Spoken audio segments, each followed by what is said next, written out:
नमस्कार दोस्तों, आप सभी का स्वागत है आपके अपने YouTube चैनल साई एजुकेशन में। फ्रेंड्स, आज अपने इस वीडियो में 19 मई 2020 के करंट अफेयर्स को कवर करेंगे विद एक्स्ट्रा फैक्ट के साथ। तो वीडियो को अंत तक देखिएगा एंड होनेस्टली देखिएगा, जिससे इस वीडियो का फ़ायदा आपको एग्ज़ाम में मिलेगा। एंड जो भी व्यक्ति हमारे चैनल पे फर्स्ट बार विजिट कर रहा है तो प्लीज़ चैनल को सब्सक्राइब कर दें, ताकि लेटेस्ट वीडियो का अपडेट आपको सबसे पहले मिले। देन लाइक एंड शेयर भी कीजिएगा। तो चलते हैं 19 मई 2020 के करंट अफेयर्स पे। इस वीडियो का फर्स्ट क्वेश्चन है, हाल ही में बेंजामिन नेतन्याहू ने किस देश की 5वें प्राइम मिनिस्टर के रूप में नियुक्ति पाई? तो इसका आंसर है इजराइल देश के प्राइम मिनिस्टर बन चुके हैं बेंजामिन नेतन्याहू, जो कि 5वीं बार इजराइल के प्राइम मिनिस्टर के रूप में शपथ ग्रहण किया है। प्रधानमंत्री बेंजामिन नेतन्याहू ने प्रतिद्वंदी बेनी गैट्स के साथ विवादास्पद पावर शेयरिंग डील के बाद अपने पद पर रिकॉर्ड 5वीं बार जीत हासिल कर ली है। नेतन्याहू ने 5वां कार्यकाल हासिल करते हुए इजरायली राष्ट्रीय चुनाव जीता। राष्ट्रपति रिवलिन ने अपनी सरकार बनाने के लिए आधिकारिक रूप से नेतन्याहू को 2 सप्ताह का जनादेश दिया था, जिसके बाद नेतन्याहू ने 17 मई 2020 को अपनी गठबंधन सरकार बनाने की घोषणा की। एंड यहाँ पे बात है इजराइल की, तो कैपिटल इजराइल की क्या है? यरूशलेम। एंड मुद्रा इजरायली शेकेल। तो इंपॉर्टेंट है ये क्वेश्चन। बेंजामिन नेतन्याहू किस देश के 5वीं बार प्राइम मिनिस्टर बने? तो इजराइल देश के प्राइम मिनिस्टर बने। सेकंड क्वेश्चन है इस वीडियो का, हाल ही में विश्व उच्च रक्तचाप दिवस कब मनाया जाता है? तो इसका आंसर है 17 मई को विश्व उच्च रक्तचाप दिवस मनाया जाता है। इसके साथ ही 17 मई को विश्व दूरसंचार दिवस भी मनाया जाता है। इस दिवस को मनाने का मुख्य उद्देश्य बढ़ते हुए उच्च रक्तचाप यानी बीपी के बारे में जागरूकता को बढ़ावा देना है और सभी देशों के नागरिकों को इस धीरे धीरे मारने वाला कारक को रोकने और नियंत्रित करने के लिए प्रोत्साहित करना है। इस दिन को पहली बार 2005 में मनाया गया था। विश्व उच्च रक्त दिवस यानी WHD विश्व उच्च रक्त लिंग यानी WHL की एक पहल है, जो इंटरनेशनल सोसाइटी ऑफ हाइपरटेंशन का एक संबंध अनुभाग है। थीम क्या थी इसकी? उच्च रक्तचाप दिवस की थीम थी 2020 की, major your blood pressure control it live long. तो इंपॉर्टेंट है ये theme, major your blood pressure control it live long. तो इंटरनेशनल सोसाइटी ऑफ हाइपरटेंशन की बात हुई है, तो इसके अध्यक्ष है अल्लाह शुट्टे। एंड स्थापना कब हुई थी? 1966 को। तो इंपॉर्टेंट क्वेश्चन है ये। हाल ही में विश्व उच्च रक्तचाप दिवस कब मनाया जाता है? तो 17 मई को मनाया गया। एंड इसके साथ ही 17 मई को दूरसंचार दिवस भी मनाया जाता है। नेक्स्ट क्वेश्चन पे चलते हैं।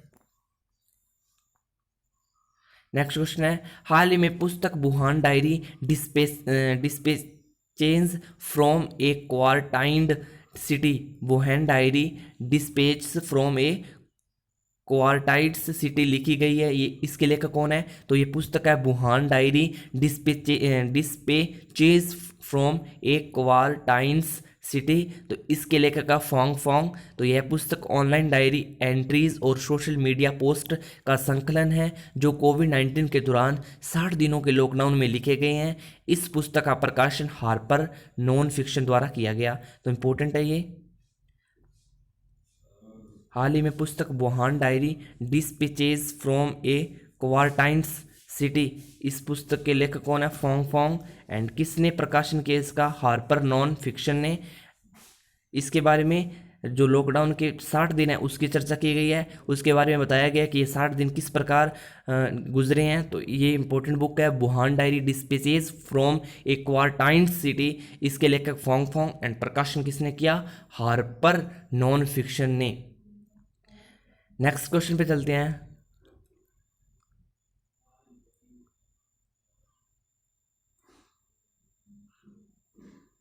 हाल ही में जम्मू एंड कश्मीर बैंक के नए MD एंड CEO किसे नियुक्त किया गया? तो इसका आंसर है जुबैर इकबाल को। हाल ही में जम्मू कश्मीर बैंक के MD एंड CEO के रूप में नियुक्त किया गया। यहाँ पे बात हुई है जम्मू एंड कश्मीर की, तो जम्मू एंड कश्मीर का बैंक का मुख्यालय कहाँ पे है? श्रीनगर में। एंड जो कि कैपिटल है जम्मू की, एंड स्थापना 1 अक्टूबर 1938 को जम्मू एंड कश्मीर बैंक की हुई थी।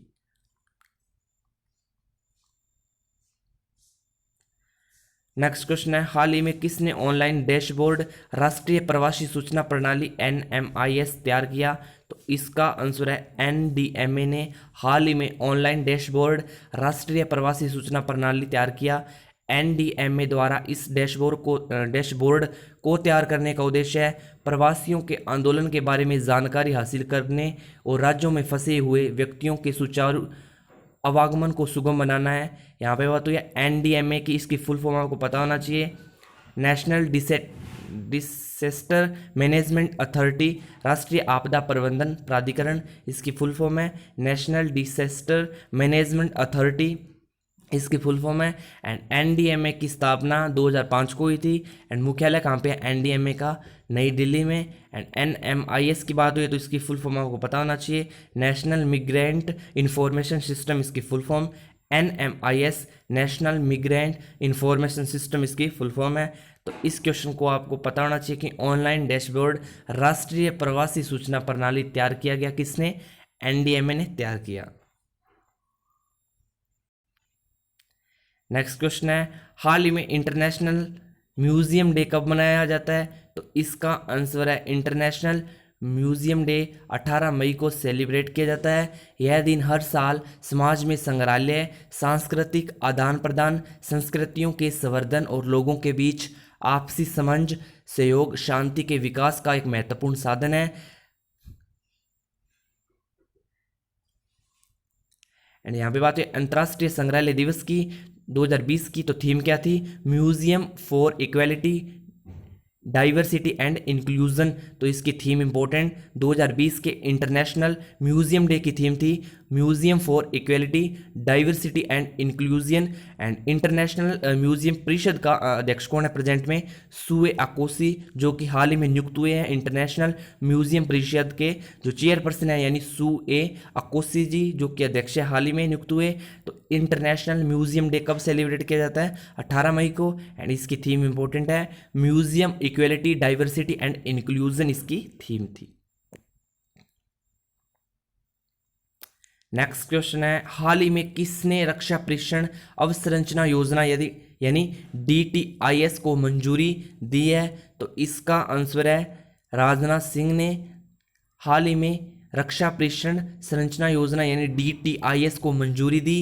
इस योजना का उद्देश्य है सरकारी सहायता के साथ निजी क्षेत्र के तहत डिफेंस इंडस्ट्रियल कॉरिडोर यानी DICS में एक सामान्य सुविधा के रूप में ग्रीनफील्ड डिफेंस टेस्टिंग इंफ्रास्ट्रक्चर स्थापित करना है। एंड यहाँ पे बात है DTIS की, तो इसकी फुल फॉर्म है डिफेंस टेस्टिंग इंफ्रास्ट्रक्चर स्कीम। तो इसकी फुल फॉर्म इंपॉर्टेंट है DTIS की, डिफेंस टेस्टिंग इंफ्रास्ट्रक्चर स्कीम, इसकी फुल फॉर्म है। एंड राजनाथ सिंह हमारे देश के रक्षा मंत्री है। एंड हाल ही में किसने रक्षा प्रेषण अवसंरचना योजना यानी DTIS को मंजूरी दी? तो इसका आंसर है राजनाथ सिंह, जो कि रक्षा मंत्री है भारत देश के। ठीक है, नेक्स्ट क्वेश्चन पे चलते हैं। हाल ही में OPEC governor Hussain Kazempour Ardebili का निधन हो गया। उनका संबंध किस देश से था? तो हाल ही में जिनका निधन हुआ है हुसैन काज़मपोर अर्देविली का, जो ईरान देश से संबंध रखते थे। उन्होंने लगभग 20 साल तक ईरान के ओपेक प्रतिनिधि के रूप में काम किया। 1995 से 2008 तक इस पद पर रहने के बाद 2013 से ओपेक में ईरान के प्रतिनिधि थे। एंड यहाँ पे बात हुई ओपेक की, तो ओपेक की फुल फॉर्म आपको पता होना चाहिए, organisation of petroleum exporting countries, इसकी full form organisation of petroleum exporting countries, इसकी फुल फॉर्म है। ओपेक की स्थापना सितंबर 1960 में, HQ यानी हेडक्वार्टर वियना, जो कि ऑस्ट्रिया की राजधानी है। एंड सेक्रेटरी जनरल कौन है ओपेक के? Mohammad Barkindo. And member of countries कितने हैं यानी सदस्य देश कितने हैं? 13 ओपेक के मेंबर ऑफ कंट्रीज है। ओपेक की फुल फॉर्म आपको पता होना चाहिए, बहुत बार एग्जाम में पूछ लेता है, organization of petroleum exporting countries, इसकी फुल फॉर्म है। And OPEC governor Hussain Kazempour Ardebili का निधन हो गया, वो ईरान देश से संबंध रखते हैं। Next and ninth number question इस वीडियो का, हाल ही में किस देश ने शिग्यून 201 और 202 नामक दो उपग्रह लॉन्च किए? तो इसका आंसर है चीन देश ने हाल ही में शिग्यून 201 और 202 नामक दो उपग्रह लॉन्च किए। एंड यहाँ पे चीन ने लॉन्च किए, तो चीन की capital Beijing, currency renminbi yuan, and president Xi Jinping इसके प्रेसिडेंट है। तो इंपॉर्टेंट है क्वेश्चन, शिग्यून 201 और शिग्यून 202 नामक दो उपग्रह लॉन्च किस देश ने किए? तो चीन देश ने हाल ही में लॉन्च किए।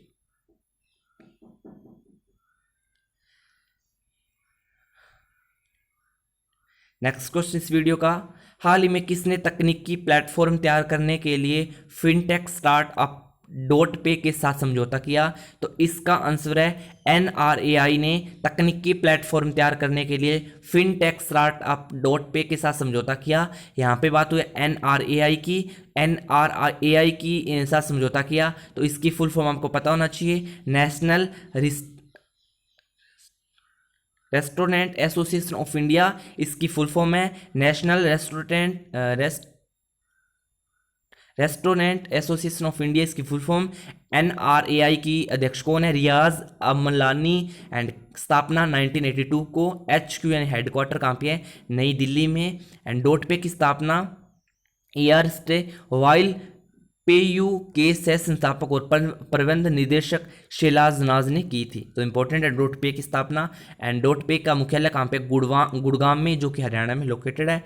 एंड हाल ही में किसने तकनीकी प्लेटफॉर्म तैयार करने के लिए फिनटेक स्टार्टअप डॉट पे के साथ समझौता किया?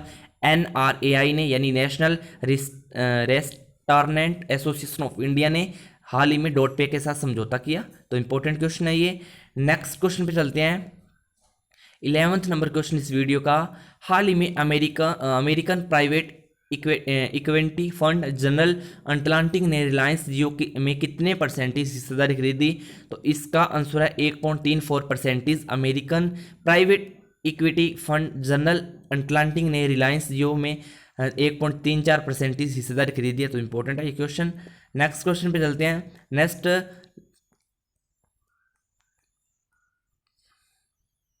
नेक्स्ट क्वेश्चन है, हाल ही में फियर ऑफ गॉड नामक पुस्तक को रिलीज किया, इसके लेखक कौन थे? तो इसको वधान लेखक ने रिलीज किया फियर ऑफ गॉड नामक पुस्तक को। तो इंपॉर्टेंट है ये फियर ऑफ गॉड नामक पुस्तक, जिसको वधान ने हाल ही में रिलीज किया।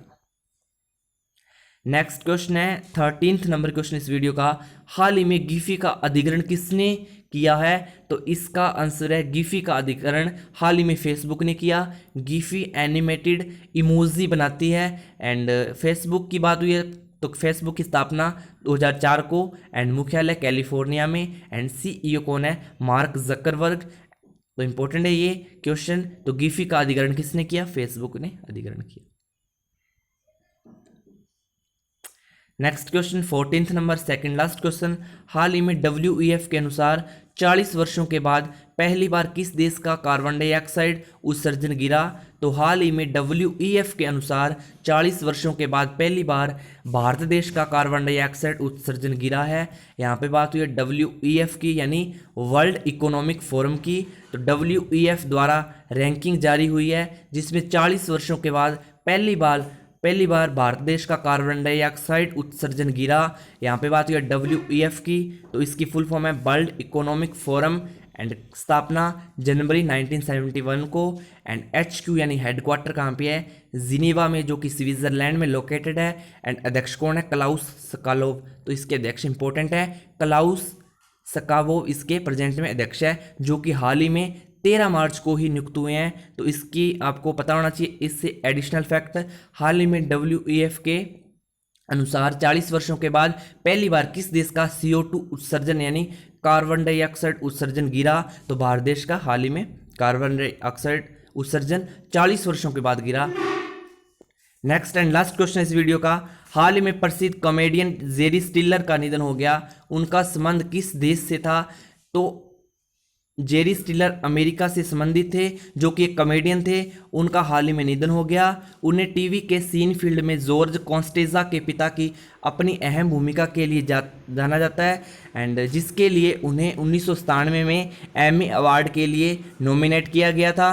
एंड उनकी अन्य लोकप्रिय भूमिकाओं में TV sitcom the king of quiz में आर्थर स्पूनर की भूमिका भी शामिल है। उन्हें वर्ष 2007 में पत्नी मीरा के साथ हॉलीवुड वॉक ऑफ फेम में स्टार जोड़ी के तौर पर शामिल किया गया। तो इम्पोर्टेंट है ये। हाल ही में कॉमेडियन जेरी स्टिलर का निधन हो गया, उनका संबंध अमेरिका देश से था। तो इस क्वेश्चन में आपको 15 क्वेश्चन करवाए विद एक्स्ट्रा फैक्ट। इंपॉर्टेंट है, करंट अफेयर का पार्ट भी। जितने इंपॉर्टेंट एग्जाम में अन्य subject math, reasoning and English, Hindi रहता है, उतना ही इंपॉर्टेंट करंट अफेयर का पार्ट है। तो प्लीज़ होनेस्टली इसको वीडियो को देखिएगा, देखने के बाद सब्सक्राइब कीजिएगा, लाइक देन शेयर भी कीजिएगा। तो thanks a lot watching my video, love you to all, bye bye.